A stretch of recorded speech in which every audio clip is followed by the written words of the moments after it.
Hola, buenos días.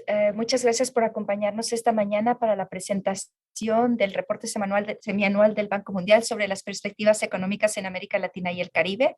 Mi nombre es Anaelisa Luna, soy la gerente de Relaciones Externas para el Banco Mundial en la región y conmigo esta mañana está Bill Maloney, el economista jefe del Banco Mundial para América Latina y el Caribe. Hola, Bill, buenos días. Buenos días, Ana, ¿cómo le va? Bien, gracias. Un par de reglas de cómo va a funcionar esta mañana. Bill hará una presentación sobre el informe y después pasaremos a una ronda de preguntas y respuestas. Tenemos ya algunas preguntas que nos han hecho el favor de enviar con antelación. Si tienen preguntas adicionales, les agradeceremos mucho que las pongan en el chat. Si pueden incluir el nombre de su medio, se los vamos a agradecer mucho. Un recordatorio que es que la conferencia y el contenido del reporte están embargados hasta las 12 hora de Washington de hoy. Eh, Bill, creo que con esto podemos empezar con tu presentación. Gracias. Gracias, Ana, y gracias a todos por abrirnos ese espacio. Eh, eh, Como dijo Ana, el título de ese informe es Consolidando la recuperación y las oportunidades del crecimiento verde. Tiene dos capítulos. El capítulo 1 es exactamente sobre el tema de cómo vamos consolidando nuestra recuperación. El segundo es precisamente cómo aprovechar las oportunidades del crecimiento verde. Como vamos a discutir, esos dos temas son estrechamente relacionados, pero empezamos con la recuperación. Ya hemos recuperado los niveles de ingresos prepandémicos, pero el crecimiento es débil y los daños del COVID se mantienen altos. El grafiquito a la izquierda se ve tomando 2019 como año base, que estamos prognosticando que en 2023 América Latina y el Caribe tendrían 5% más en términos del PIB que hace 2 años. Y mientras el resto del mundo está haciendo mejor, digamos. Entonces es algo que tenemos que trabajar y es parcialmente una función de que nuestras expectativas de crecimiento permanecen súper bajas. En 2022 estamos esperando como región 2.3%, en 2023 2.2% y en 2024 2.4%. Estas tasas son semejantes a los niveles de crecimiento bajos durante la década de los 2010, donde crecimos en 2.2%, mientras el resto del mundo creció en 3.1%. Es decir, que nuestro problema no es puramente COVID, pandémico. Tenemos problemas estructurales que nos tenemos que acercar. Los costos sociales del COVID permanecen altos. La recuperación de empleo es fuerte, pero con mucha informalidad. Es decir, que no hemos recuperado el nivel de empleo formal que tuvimos antes del COVID. El nivel de pobreza está aún por encima de los niveles pre-COVID, aunque está bajando.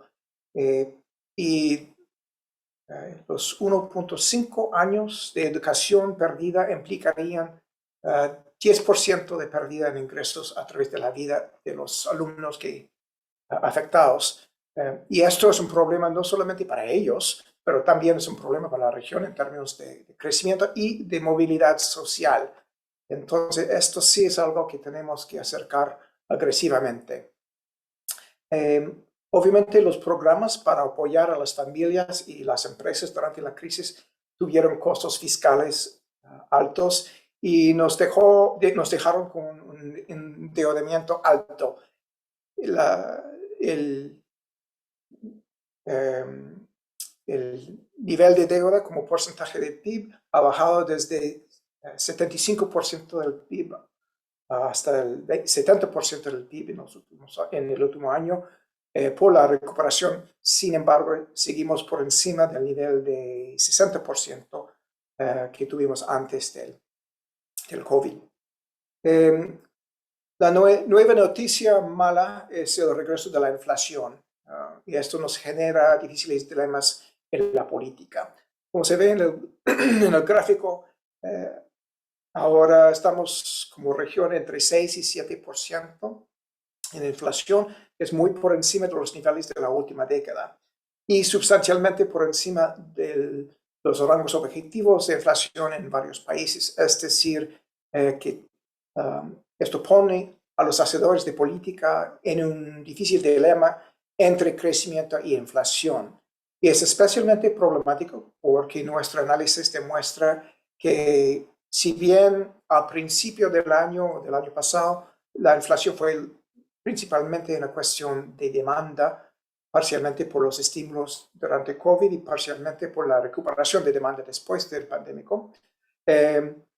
Ahora estamos hablando más de factores por el lado oferta y esos son más difíciles de acercar precisamente porque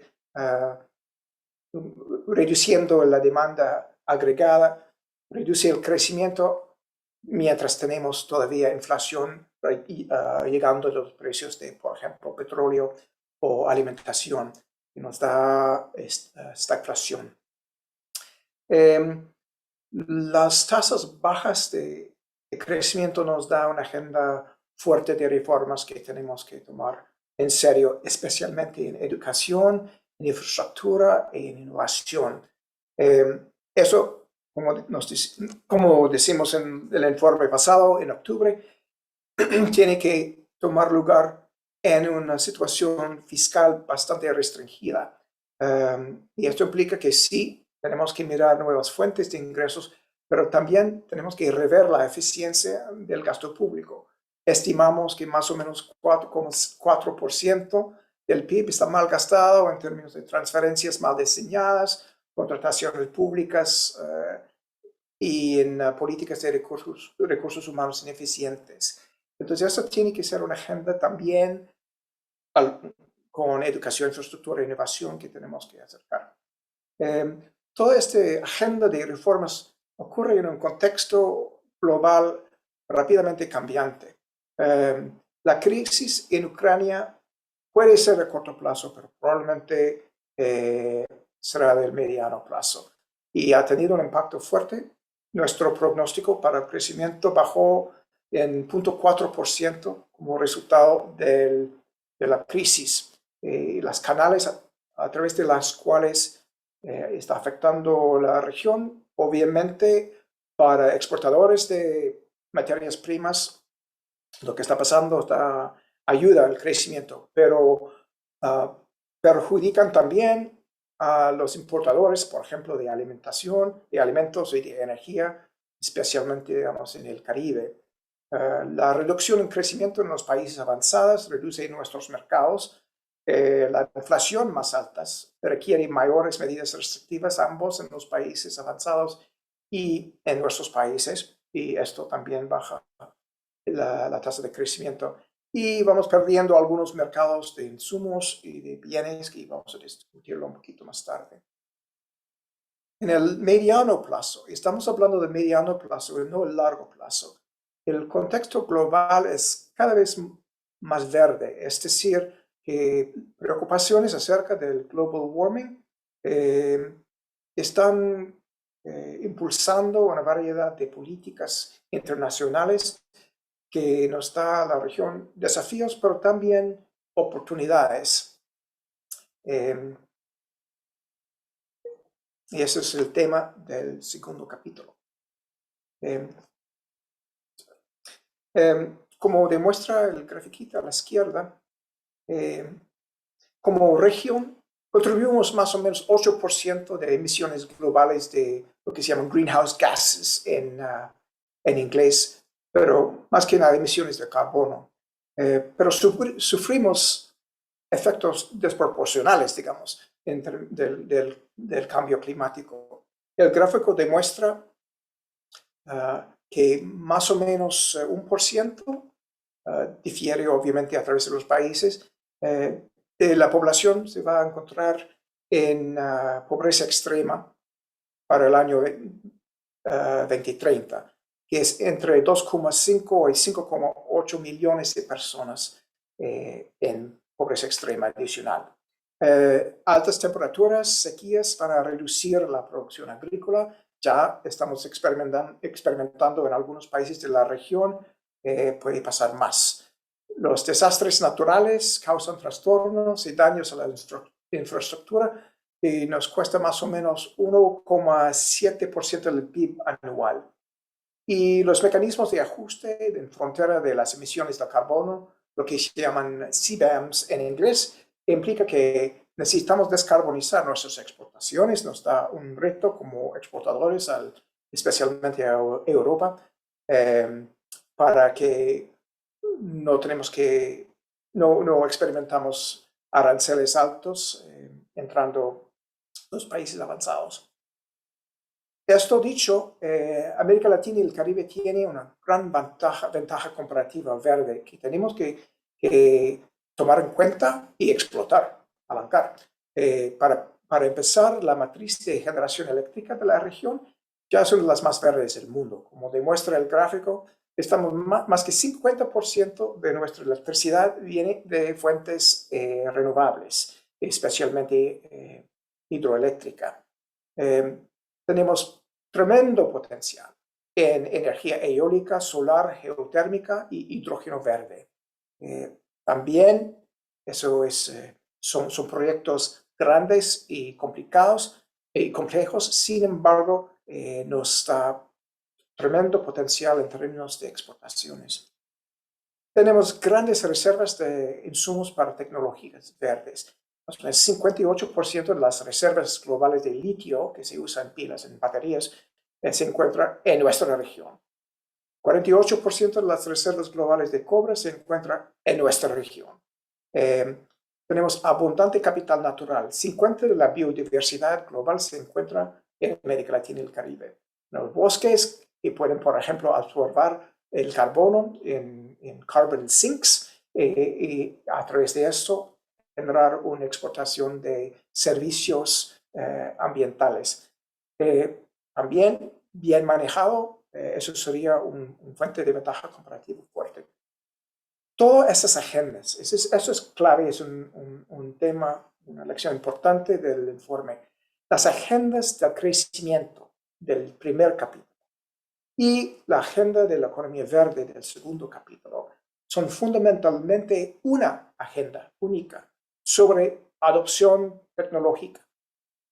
Y esto implica que tenemos que hacer las reformas en los sistemas educativos, en los sistemas empresariales, en los sistemas de innovación, para que podamos identificar y adoptar nuevas tecnologías rápidamente y aprovechar la ventaja comparativa que tenemos. Con eso paso la palabra de nuevo a Ana. Gracias a todos. Muchas gracias, Bill. Muchas gracias a todos quienes están conectados esta mañana con nosotros. Bill, voy a pasar, tenemos varias preguntas, así que voy a empezar. Quiero revisitar un tema que tocaste durante tu presentación y es el impacto de la guerra en Ucrania sobre el crecimiento de la región. Tenemos un par de preguntas sobre esto. Una de Laura Sepúlveda, de Voice of America, que específicamente pregunta cuál es el impacto de la guerra en Europa sobre la región. Y también una pregunta acerca de un poco más enfocada al tema de cómo el incremento en los precios del petróleo ligados a la invasión rusa de Ucrania, cómo esto puede impactar a la región y sobre todo relacionado con el tema que tocas en cuestión de las inversiones pendientes en energía renovable. Puede haber ahí un poco, esto puede generar un poco un interés en moverse mucho más rápido hacia energías renovables. Entonces, si puedes ahondar un poco más en el tema, sobre todo de cómo ves los impactos en la región de la guerra. Claro, preguntas súper importantes. Estamos solamente empezando a entender las canales a través de las cuales la guerra en Ucrania nos va a afectar la región. Ya sabemos que los precios altos de petróleo y de alimentación van a pegar duro a los países importadores de estos bienes. Esto es claro y probablemente los gobiernos, especialmente en el Caribe, van a tomar medidas para suavizar el impacto sobre las familias. Esto dicho, es importante también de tomar en cuenta el enorme aumento de incertidumbre alrededor del impacto sobre la economía mundial. Para dar un ejemplito, la volatilidad de precios de materias primas ha aumentado en un factor de 15 en el último mes. Es decir, que no solamente el petróleo es más alto, pero la varianza de los precios, de este precio y en los mercados futuros ha aumentado enormemente. Entonces, esto hace que nuestros pronósticos son aún más inciertos que de costumbre. Hay nuevos canales, nuevos canales que estamos apenas apreciando. Por ejemplo, importaciones de abono, de fertilizantes, ¿no? Supuestamente, sí, según lo que entiendo, la tercera parte de los abonos en Brasil vienen de Rusia. Eso implica que las cosechas van a ser reducidas y esto va a complicar aún más el problema de la escasez de comida en el mundo. Algunos países, como por ejemplo Ecuador, creo que Rusia es el cuarto mercado más importante para el banano, para langostinos. Entonces, esto también vamos a ver poco a poco cómo eso afecta a esas economías. Y obviamente el impacto sobre la inflación. La guerra complica el manejo del tema de inflación, ambos en los países avanzados y en los países en vías de desarrollo. Y eso implica que los, los dilemas que enfrentan las autoridades monetarias serían aún más agudos. Sí, para Jeremías, creo que en todo el mundo la guerra en Ucrania ha destacado la realización de la necesidad de asegurar la seguridad energética. Y esto sí creo da impulso al desarrollo de fuentes de alternativas de energía. Eso sería todo de solar, de eólico, de hidrógeno. Eso me imagino que habrán más esfuerzos para desarrollar esas fuentes más rápido. Gracias, Viri. Un par de preguntas acerca. Nuevamente vemos tienes una gráfica en la cual mostrabas al principio el crecimiento de la región comparado con otras regiones del mundo. Y nuevamente vemos América Latina a un paso mucho más lento que el resto del mundo. ¿A qué atribuimos esto? ¿Cuál es la visión del banco en cuanto a qué tienen que hacer los países de la región para revertir esta tendencia? Y te uno esta pregunta a una de Carlos Rodríguez de Bloomberg Línea, que dice, cuando uno mira el reporte de enero contra el de marzo, se ve que países como Argentina, Colombia, Ecuador, están creciendo, ¿no? Son pronósticos con más crecimiento. ¿Qué está sucediendo en estos países? ¿Tiene que ver algo con el incremento en los precios del petróleo? ¿O cómo ves esto? Entonces, dos preguntas para ti un poco nuevamente. La región crece de una manera un poco más lenta que el resto del mundo y dos, algunos países al parecer están creciendo de manera un poco más sostenida. ¿A qué lo atribuye? Pues es una pregunta excelente y podríamos pasar un seminario entero hablando de ello.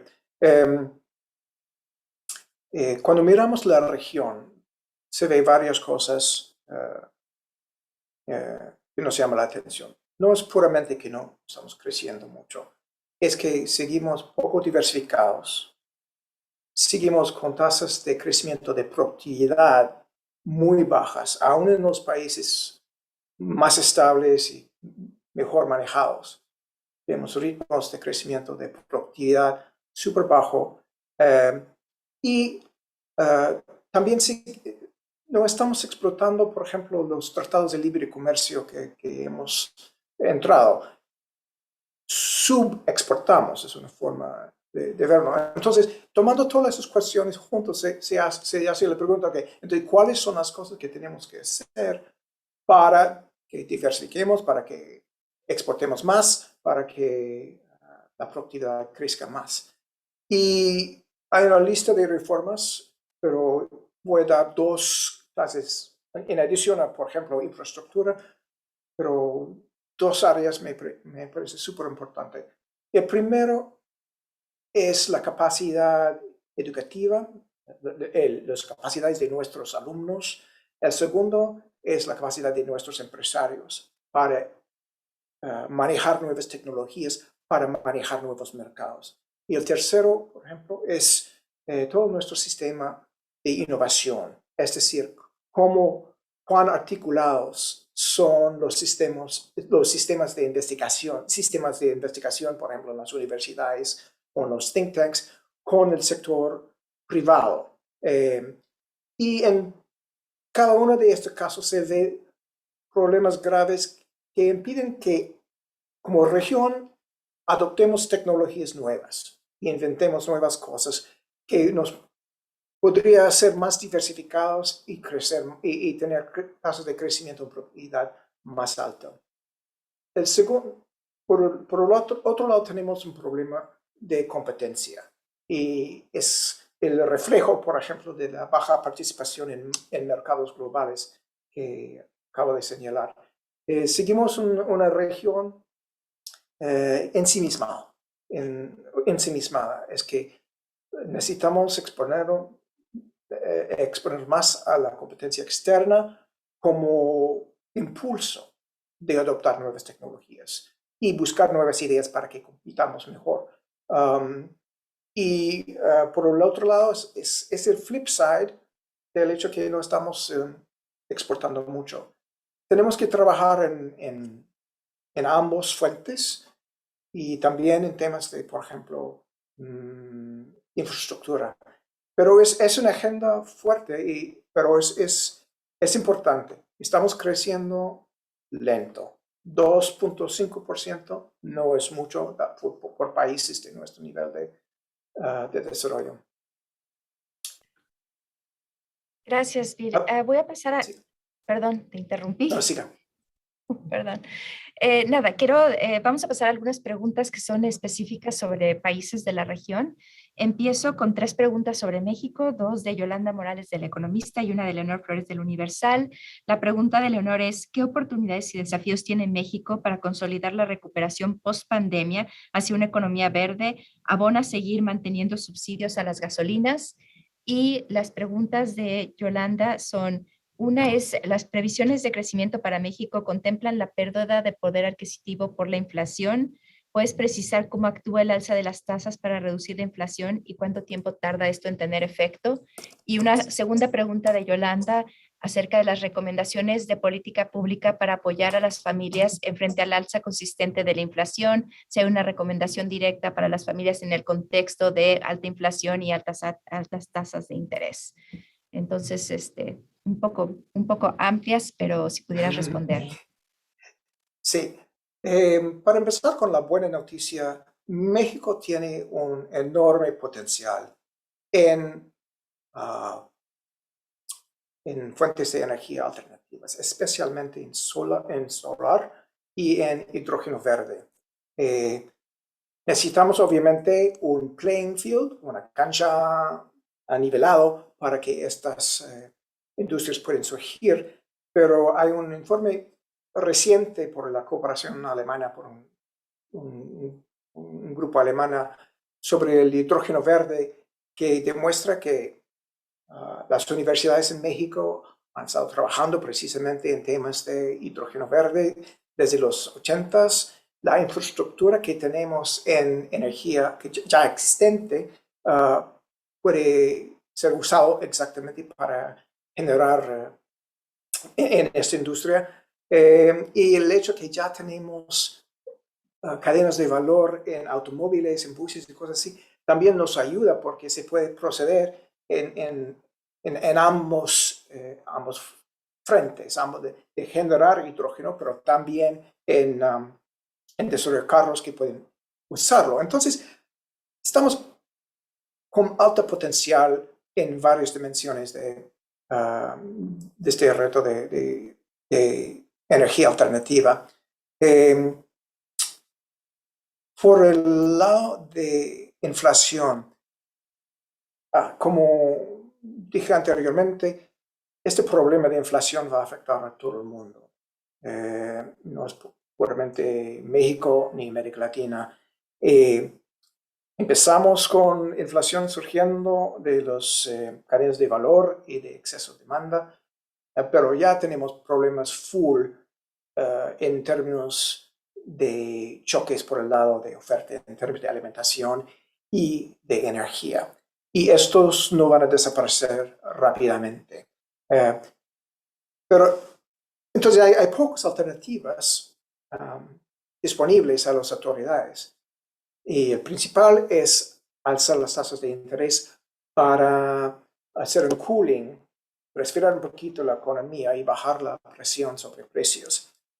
Esto obviamente siempre tiene impactos sobre el nivel de desarrollo, el nivel de crecimiento. Y es importante aceptar que esto sí es la dilema que enfrentan.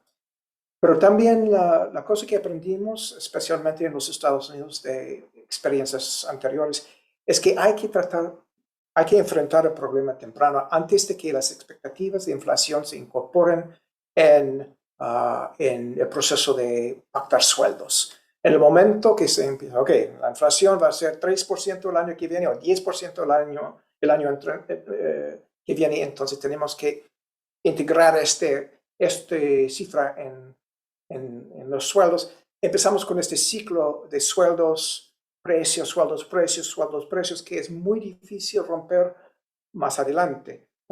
Entonces, la lección que aprendimos en los Estados Unidos y creo en todo el mundo es que hay que tomar las medidas temprano. Y eso es la fase donde las autoridades de la región están y en los Estados Unidos. Obviamente, la inflación tiene impactos desproporcionales sobre las familias pobres, digamos. Y en términos, a veces, en varios casos, podría ser necesario dar algo de asistencia, especialmente en temas de alimentación. Gracias, Billy. Creo que tenemos un par de preguntas sobre Argentina y creo que acabas un poco ya de abordar, aunque no sé si hay algo más que decir en cuestión del tema. Hay una pregunta de Martín Canen, quisiera acerca de si puedes ampliar más cómo el aumento de la inflación en Argentina por la guerra, qué medidas tendría que tomar el gobierno ¿no? Para enfrentar esto, y creo que no sé qué tanto más puedes decir de agregar a lo que acabas de decir. Y otra pregunta de Mara Laudonia de Telam acerca de cómo crees que impactará en las cuentas fiscales las necesidades de gas para el invierno y el nivel de actividad económica, si el banco tiene alguna previsión sobre este aspecto. Ya, no, a esos autores no tenemos un pronóstico sobre esto. Obviamente, el impacto de precios más altos para energía y para alimentación y cualquier ayuda que se da a las familias va a poner presión sobre los presupuestos de nuevo. Pero no tenemos mucho espacio, ¿no? Entonces, es un tema de balance. Y tengo para ti una pregunta de Paraguay. Eduardo Villalba de Última Hora pregunta, en el caso de Paraguay, ¿qué perspectivas tiene el Banco Mundial para el desempeño de la economía este año y qué consideraciones hacen sobre las oportunidades y retos relacionados con el cambio climático en el país? En Paraguay Paraguay creció en como 4.5% el año pasado, estamos prognosticando 1.5 este año, 4.1 el año que viene. Paraguay ha sido pegado duramente por la actual sequía, que obviamente pone esos temas de cambio climático en centro de la mesa. Pero hay cosas hay oportunidades, digamos, que podemos hacer para invertir en sostenibilidad. Estamos pensando, por ejemplo, en la protección de la cubierta forestal, cambios en la producción agrícola, procesos más smart agriculture, y más de la producción hidroeléctrica. Todo pueden ayudar en manejar sequías en el futuro.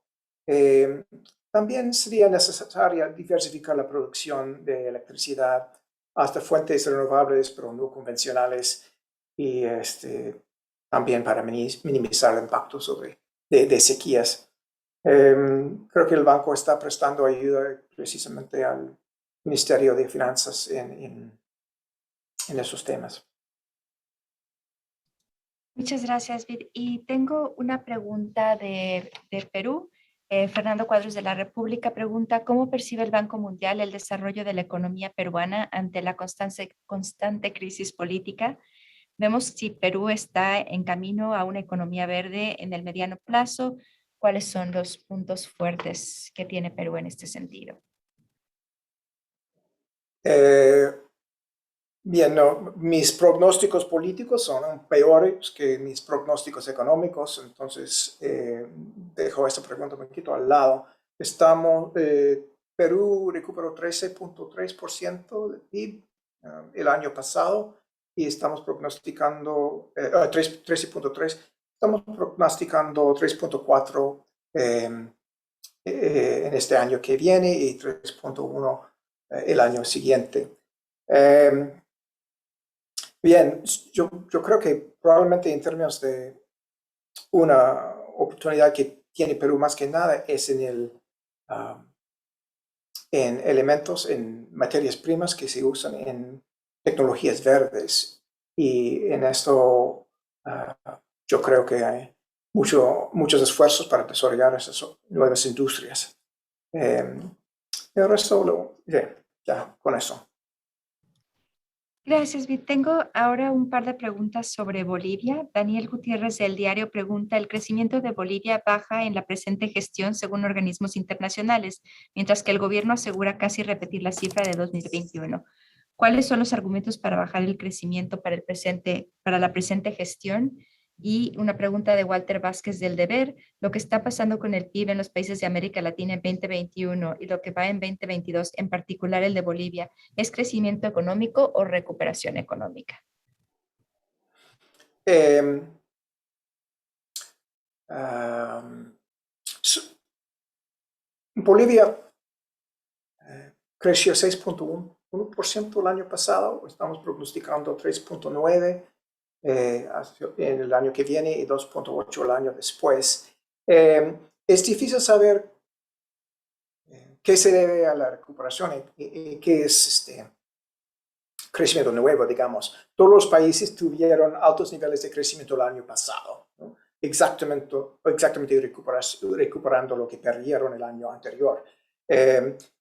Pero estamos como región en 2022, pues hemos recuperado en general las pérdidas anteriores, entonces este crecimiento que vemos en los 2022, 2023 probablemente es el ritmo normal y no puramente recuperación. ¿Cuál fue la otra pregunta, Bea? La otra pregunta era acerca de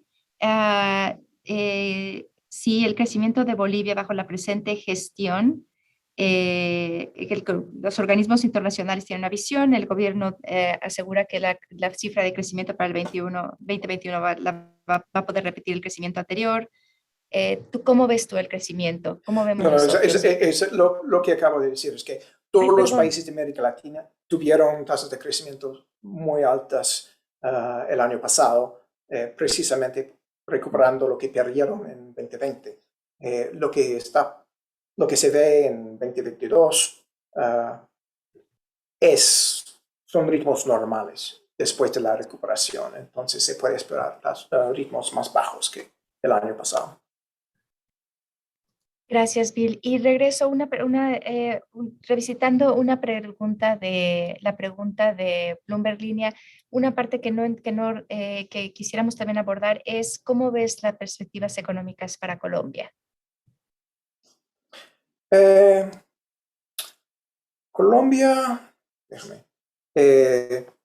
creció bien el año pasado, terminó con 10.6% crecimiento, estamos prognosticando 4.4%, que es por encima del promedio de la región y 3.5 en el año que viene.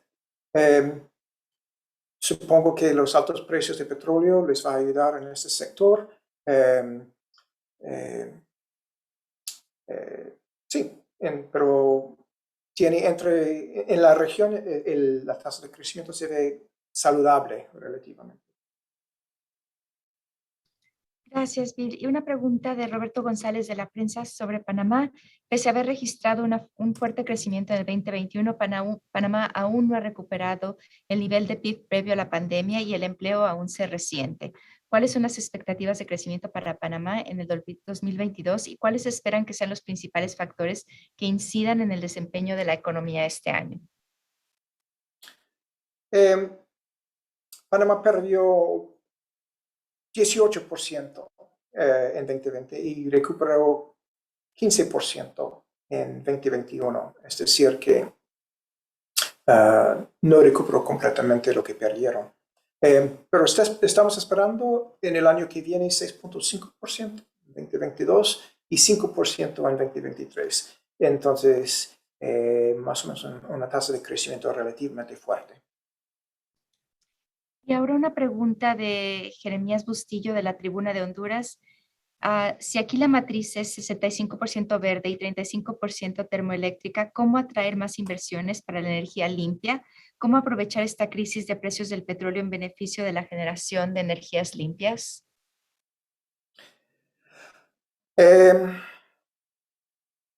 Obviamente la crisis ponía en premio en seguridad energética, en desarrollar nuevas fuentes de energía.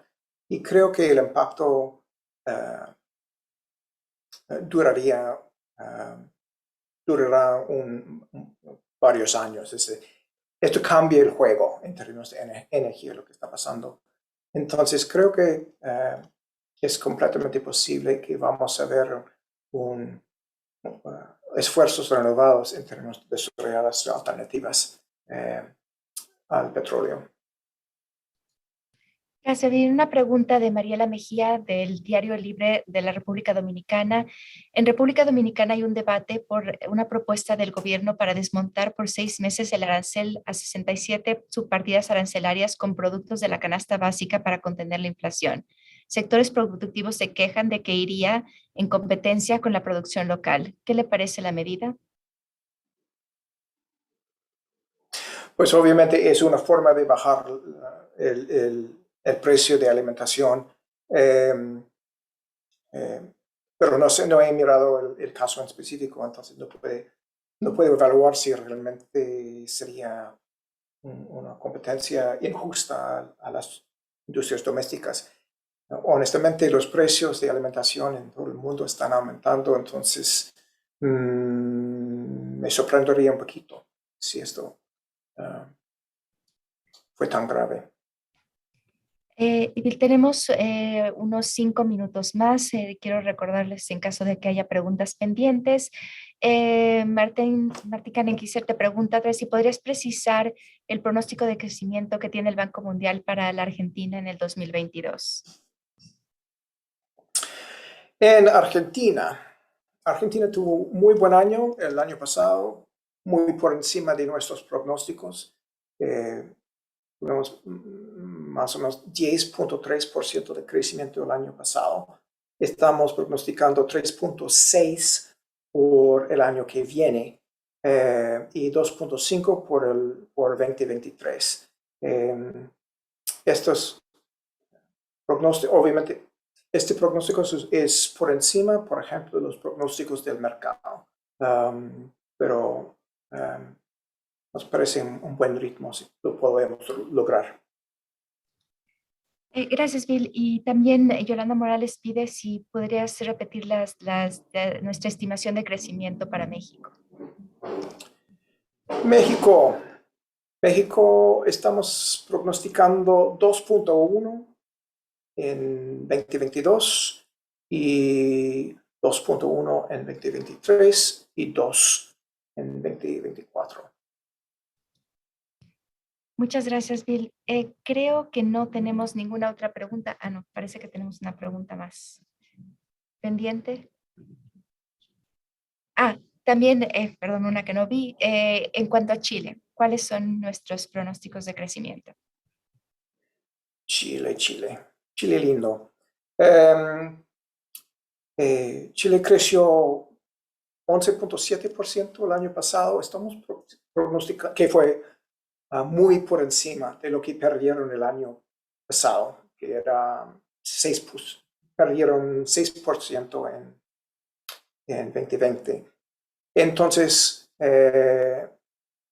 tuvieron muy buen año el año pasado. Estamos prognosticando 1.9% en 2022 y 1.5% en 2023. Muchas gracias, Bill. Una pregunta más sobre República Dominicana. Eh, También las perspectivas de crecimiento para 2022. La República Dominicana ha tenido un desempeño bastante bueno en el último año. Como todos los países del Caribe perdieron como 7% en términos de PIB durante la crisis y como economía muy expuesto al turismo como industria, eh, tuvieron el mismo peligro de perder mucho crecimiento el año pasado, pero hicieron muy buen esfuerzo en términos de vacunación. Entonces crecieron 12% el año pasado, muy por encima del promedio en el Caribe. Y estamos prognosticando 5% en 2022 y 5% en 2023. Gracias, Billy. Una última pregunta sobre... tenemos un par de preguntas de último momento. Te las voy a leer las dos porque tenemos nada más unos cuantos minutos. Una pregunta acerca de Perú. ¿Cuáles serían los sectores detrás del crecimiento de 3,4% de la economía peruana? Y el Banco Mundial avala la intención del gobierno de elevar la presión tributaria a la minería ante el contexto de alza de precios minerales como el cobre. Y la última pregunta que vamos a tomar es acerca de Panamá. En el caso de Panamá, si vemos que si el crecimiento será impulsado por el sector externo, por ejemplo, la actividad del canal y las exportaciones mineras. Sabes que en ambos casos eso requiere un nivel de detalle sobre cuáles sectores están, el desempeño de variedad de sectores, entonces quizás es mejor que, mm, que hablamos con los country teams y regresamos con la Perfecto. información. Perfecto, sí, creo que una de estas preguntas sí, creo que no tenemos más tiempo, pero si algo quedó pendiente, por favor, podemos darle seguimiento después de la conferencia de prensa. Un recordatorio que el reporte y el contenido de esta conferencia de prensa está embargado hasta las 12 hora de Washington, D.C. Quiero agradecerle a Bill por su tiempo, por su presentación y a todos los colegas de los medios que han participado el día de hoy. De nuevo les reitero, si alguna pregunta quedó pendiente o quieren alguna aclaración, por favor, no duden en contactarnos. Creo que en el comunicado de prensa tienen todos nuestros datos. Y muchas gracias de nuevo, Bill. Que tengas un buen día para todos. Gracias a todos. Buen día.